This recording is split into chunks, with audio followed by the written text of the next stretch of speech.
এক যুগৰ অৱসান দেশে হেৰুৱালে এগৰাকী দক্ষ অৰ্থনীতিবিদ ২৬ সংখ্যাৰ লগত তেওঁৰ যেন কাকতলীয় সংযোগ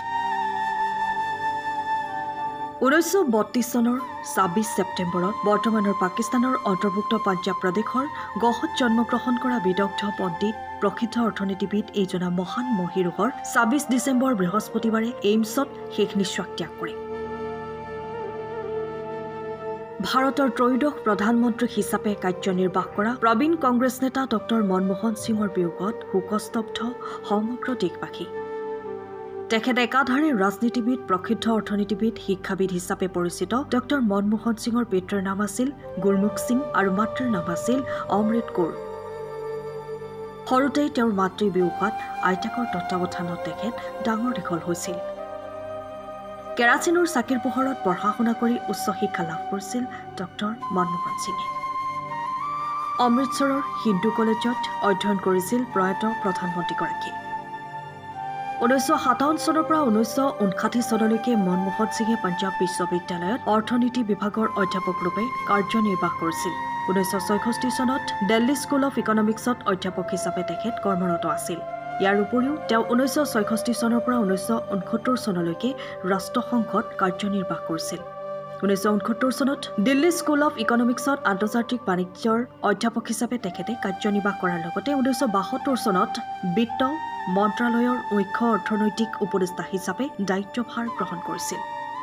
পৰৱৰ্তী সময়ত ১৯৭৬ চনত তেখেতে বিত্ত মন্ত্ৰালয়ৰ সচিব হিচাপে কাৰ্যনিৰ্বাহ কৰিছিল ১৯৮০ চনৰ পৰা ১৯৮২ চনত পৰিকল্পনা আয়োগৰ লগত তেখেত জড়িত হৈ আছিল অন্যহাতে ১৯৮২ চনত প্ৰাক্তন বিত্তমন্ত্ৰী প্ৰণৱ মুখাৰ্জীৰ অধীনত ভাৰতীয় ৰিজাৰ্ভ বেংকৰ গভৰ্ণৰ হিচাপে নিযুক্ত হৈছিল ২০২৪ চনৰ এপ্ৰিলত ৰাজ্যসভাৰ সদস্য পদৰ পৰা অৱসৰ লয় অসমৰ পৰা ১৯৯১ চনত ৰাজ্যসভাত নিৰ্বাচিত হোৱা প্ৰয়াত প্ৰধানমন্ত্ৰীগৰাকীৰ ১৯৯৫ ২০০১ ২০০৭ আৰু ২০১৩ বৰ্ষত পুনৰ তেখেত নিৰ্বাচিত হৈছিল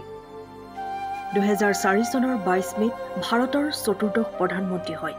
মনমোহন সিং চৰকাৰে ২০০৫ চনত ৰাষ্ট্ৰীয় গ্ৰাম্য স্বাস্থ্য অভিযান NHRM আৰম্ভ কৰে প্ৰধানমন্ত্ৰীগৰাকীয়ে ২০০৯ চনৰ ২ জুলাইত শিক্ষাৰ অধিকাৰ আইন প্ৰণয়ন কৰে লগতে অন্ধ্ৰপ্ৰদেশ বিহাৰ গুজৰাট উৰিষ্যা পঞ্জাৱ মধ্যপ্ৰদেশ ৰাজস্থান আৰু হিমাচল প্ৰদেশত ৮খনকৈ IIT স্থাপন কৰে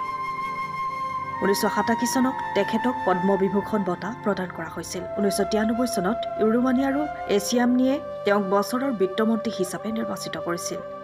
২০০২ চনত তেখেতক অসাধাৰণ সংসদীয় বঁটা প্ৰদান কৰা হৈছিল সহজ সৰল এইজন শান্ত স্বভাৱৰ মহীৰূহ সদা স্মৰণীয় হৈ ৰ'ব ভাৰতৰ মহান অৰ্থনীতিবিদসকলৰ ভিতৰত তেখেত আছিল অন্যতম অৰ্থনৈতিক উন্নয়নত আগবঢ়োৱা তেওঁৰ অৱদানৰ বাবে ভাৰতবাসী আজীৱন তেখেতৰ ওচৰত চিৰকৃতজ্ঞ হ'ব এইজনা মহান মহীৰূহক হেৰুৱাই দেশবাসী আজি শোকস্তব্ধ সঁচাকৈ ইতিহাসে আপোনাক মনত ৰাখিব বিদায় মহীৰূহ সময়ৰ খবৰ সময়ত পাবলৈ ফলো কৰক টাইম অফ আছাম